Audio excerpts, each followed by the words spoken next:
ఏ రంగం నుంచైనా వైదొలగడం అన్నది ఈజీనేమో కానీ రాజకీయాల నుంచి వైదొలగడం అన్నది అంత ఈజీ కాదు.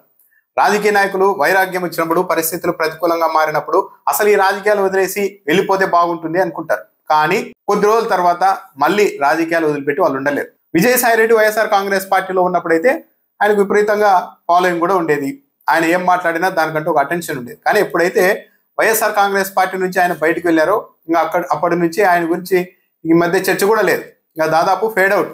విజయసాయి రెడ్డి గురించి మాట్లాడే వాళ్ళు కూడా లేరు. ఇలాంటి పరిస్థితుల నేపథ్యంలో విజయసాయి రెడ్డి ఒకప్పుడు రాజకీయాల నుంచి పూర్తిగా తాను నిష్క్రమిస్తున్నాను అని చెప్పిన విజయసాయి రెడ్డి ఇప్పుడు మళ్ళీ మెల్లగా గొంతు సవరించుకుంటూ ఉన్నారు.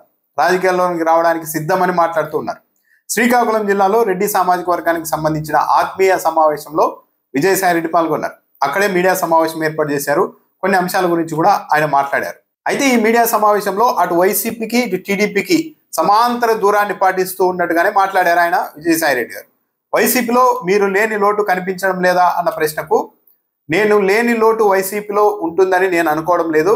జగన్మోహన్ రెడ్డి సమర్థుడు, పార్టీని ఆయన మేనేజ్ చేసుకోగలరు అని కూడా విజయసాయి రెడ్డి చెప్పారు. అయితే జగన్మోహన్ రెడ్డికి నా అభ్యర్థన ఏంటి అంటే, మీ చుట్టూ నిబద్ధత లేని వ్యక్తులు ఉన్నారు, వారి మాటలు వినవద్దు, వారి మాటలు విని మిమ్మల్ని మీరు తప్పుదోవ పట్టించుకోవద్దు అని మాత్రమే ఈరోజు కూడా జగన్మోహన్ రెడ్డి గారిని నేను అభ్యర్థిస్తున్నాను అని విజయసాయి రెడ్డి చెప్పారు.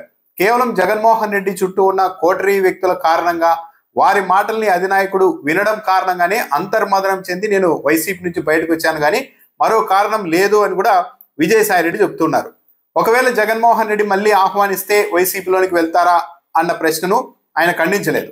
ఇది ఒక ఊహాజనితమైన ప్రశ్న, దీనికి నేను ఇప్పుడు సమాధానం చెప్పలేను అని కూడా విజయసాయి రెడ్డి చెప్తున్నారు. కొన్ని పరిస్థితుల కారణంగా రాజకీయాల నుంచి తాను ఎలాగైతే నిష్క్రమించానో తిరిగి రాజకీయాల్లోనికి రావడానికి కూడా తాను సిద్ధంగా ఉన్నాను. అంటే అలాంటి పరిస్థితులు అవసరమైనప్పుడు, పాలన కుంటుపడినప్పుడు, రాజకీయాల్లో ప్రవేశించాల్సిన సమయం ఆసన్నమైంది అని అన్నప్పుడు నేను వెనుకాడను అని కూడా విజయసాయి రెడ్డి చెప్తున్నారు. కూటమి పరిపాలన ఎలా ఉంది, వైసీపీ పనితీరు ఎలా ఉంది అన్న ప్రశ్నకు ఈ రోజు అయితే కూటమి పాలన ఎలా ఉంది, వైసీపీ పనితీరు ఎలా ఉంది అన్న దానిపైన నేను ఏమీ చెప్పలేను. సందర్భం వచ్చినప్పుడు ఈ రాష్ట్ర పరిపాలన ఎలా ఉందో, వైసీపీ తీరు ఎలా ఉందో, పనితీరు ఎలా ఉందో కూడా నేను చెబుతాను. అయితే ఈ రోజు మాత్రం తాను మాట్లాడను అన్నారు. విశాఖలో జరిగిన పెట్టుబడుల సమ్మిట్ పైన విజయసాయి రెడ్డి స్పందించారు. ఇవి పెట్టుబడుల సదస్సులు అనేవి కేవలం ప్రజల్ని మభ్య పెట్టడానికి మాత్రమే ఏర్పాటు చేస్తున్నారు. లక్షల కోట్ల పెట్టుబడులు వచ్చాయని చెప్తారు, కానీ అక్కడ చాలా అతి తక్కువ పెట్టుబడులు మాత్రమే వాస్తవ రూపంలోనికి వస్తాయి. ఈ పెట్టుబడుల సమ్మిట్లు అన్నవి కేవలం ప్రజల్ని మభ్య పెట్టడానికి మాత్రమే ప్రభుత్వాలు ఏర్పాటు చేస్తూ ఉంటాయి అని కూడా విజయసాయి రెడ్డి చెప్పారు. ఈ రాష్ట్రంలో అనేక జిల్లాలకు పెద్ద పెద్ద మహనీయుల పేర్లు పెట్టారు. అదేవిధంగా కర్నూలు జిల్లాకు కూడా ఉయ్యాలవాడ నరసింహారెడ్డి కర్నూలు జిల్లా అని పేరు మార్చాల్సిందిగా ముఖ్యమంత్రి చంద్రబాబు నాయుడుకి విజయసాయి రెడ్డి విజ్ఞప్తి చేశారు. శ్రీకాకుళంలో రెడ్డి సామాజిక వర్గానికి సంబంధించిన భవన నిర్మాణ ఖర్చు అంతా తానే భరిస్తానని కూడా విజయసాయి రెడ్డి, అంటే ఇప్పుడు విజయసాయి రెడ్డికి తనకు అనుకూలమైన పరిస్థితులు సహకరిస్తే, ఏదైనా ఒక తనకు దగ్గరగా ఉండే పార్టీ ఆహ్వానిస్తే, అది వైసీపీ కావచ్చు, ఇంకో పార్టీ కావచ్చు, మళ్ళీ ఆహ్వానించి హ్యాండిల్ చేస్తే విజయసాయి రెడ్డి తన రాజకీయాల్లోనికి రావడానికి సుముఖంగా ఉన్నారు అన్న అభిప్రాయం అయితే ఆయన వ్యాఖ్యల్ని బట్టే అర్థమవుతోంది. ఇది రాజకీయాలు వదిలేసి వ్యవసాయం చేసుకుంటానని విజయసాయి రెడ్డి గారు చెప్పారు, కానీ అంత ఈజీ కాదు.